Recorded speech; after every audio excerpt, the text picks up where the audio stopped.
जैसे ही पुण्य श्लोक बोलते हैं हमें याद आता है, पुण्य श्लोको नलो राजा पुण्य श्लोको युधिष्ठिर पुण्य श्लोका च वैदेही पुण्य श्लोको जनार्दन।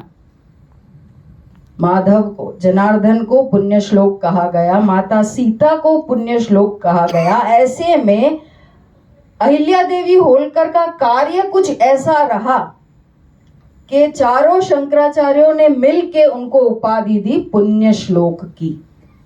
ऐसे व्यक्तित्व की आज हम यहाँ पे चर्चा करने जा रहे हैं, उनके चरित्र से कुछ सीखने जा रहे हैं। दूसरा मैंने कहा लोक माता। ये एक ऐसा व्यक्तित्व है कि जो अपने जीवन काल में मातोश्री से अनंत काल तक लोक माता बन गए। क्यों कहा गया उनको लोक माता? जब समय आया अहिल्या देवी होलकर का उस गद्दी पे बैठ के मालवा राज्य का शासन करने का, उसका संरक्षण करने का, तब वो एक शासिका नहीं रहती, क्योंकि उनके सामने जो भी आता था सब उनके लिए समान होता था।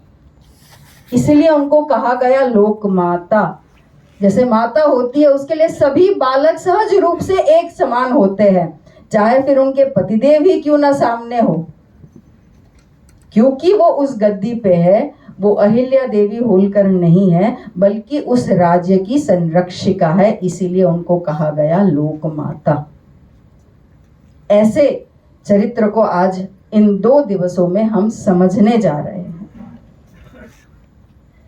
ये एक ऐसा व्यक्तित्व है जिनका राज्य तो केवल मालवा तक सीमित था, किंतु उनकी दृष्टि जो है वो राष्ट्रव्यापी थी। इसीलिए आज हमने जो सब्जेक्ट लिया है वो है राष्ट्र पुनरुत्थान, ना कि मालवा पुनरुत्थान। समझिए कितना इंपॉर्टेंट है। इससे हमें समझ में आता है कि ये एक ऐसा व्यक्तित्व है जिन्होंने नेशन स्टेट की थ्योरी से ऊपर चलकर राष्ट्र प्रथम की भावना से उन्होंने हमेशा, उनके जो भी 30-35 वर्ष का जो कार्यकाल रहा है, उन्होंने इस उद्देश्य से ये कार्य किया। ऐसी व्यक्तित्व जिनका राज्य मालवा तक सीमित था किंतु दृष्टि उनकी राष्ट्रव्यापी थी।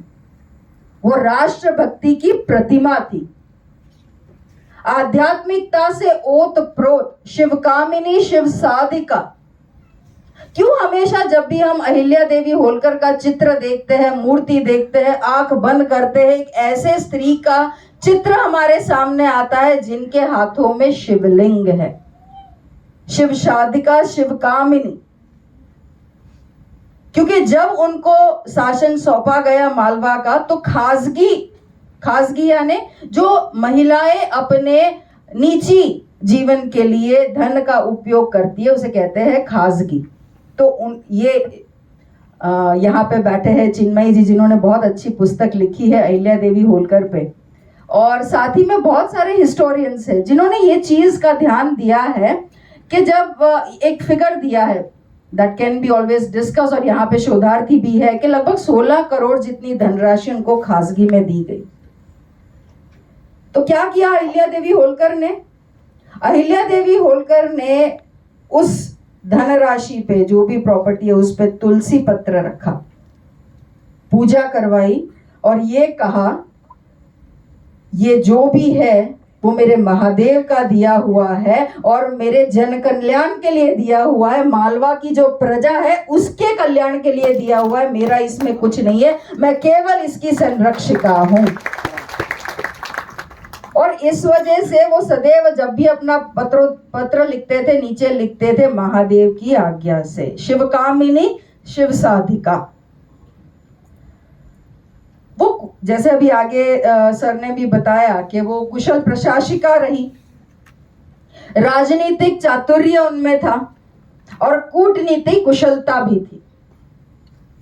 क्योंकि एक आर्मी ऑफिसर को बुलाए, कहीं ना कहीं हर एक चीज में वो एक दृष्टिकोण भी हो जाता है, और इस वजह से मैं उनको एक मिलिट्री स्ट्रैटेजिस्ट कहती हूँ। कूटनीति कुशलता उनमें थी। ऐसी क्या कूटनीति थी?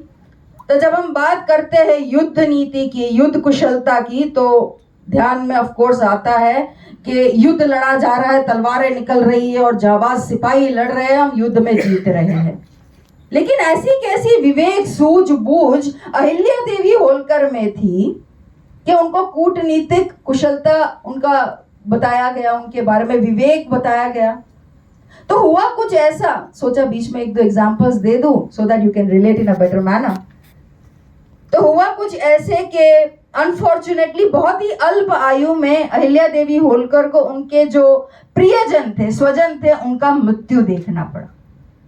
बहुत ही अल्प आयु में, चाहे उनके पतिदेव का मृत्यु हो, उनके पुत्र का मृत्यु, और उसके बाद उनके गुरु समान ससुर जी मल्हार राव होलकर और उनकी सासू मां, बहुत सारे उनके स्वजनों का मृत्यु देखने को मिला। लेकिन तभी मुझे याद आता है, जब भी मैं इस व्यक्तित्व को ऐसे पढ़ती हूं तो मुझे याद आता है जब उन्होंने इतना कुछ देखा अपने जीवन काल में। सुख दुखे समय कृत्वा लाभ लाभो जया जयो, सुख हो दुख हो जय विजय लाभ अलाभ, किंतु यदि दायित्व मिला है अडग नहीं होना है, अपने कर्तव्य पथ पे चलते रहना। ये है अहिल्या देवी होलकर। और ये कैसे देखने को मिला? तो जैसे मैंने बताया, ये समय ऐसा आया तो आजू बाजू के राज्यों को सहज रूप से लगने लगा कि अब मालवा राज्य को संभालने वाला कोई और बचा नहीं है, रक्षण करने वाला उसका कोई है नहीं, तो इस पे आसानी से आक्रमण करके अपना आधिपत्य जमाया जा सकता है। जब ये सूझबूझ, ये जानकारी अहिल्या देवी होलकर को मिलती है, उन्होंने अपनी कूटनीति और विवेकता का प्रदर्शन किया है, वो आपको इसमें जानने को मिला।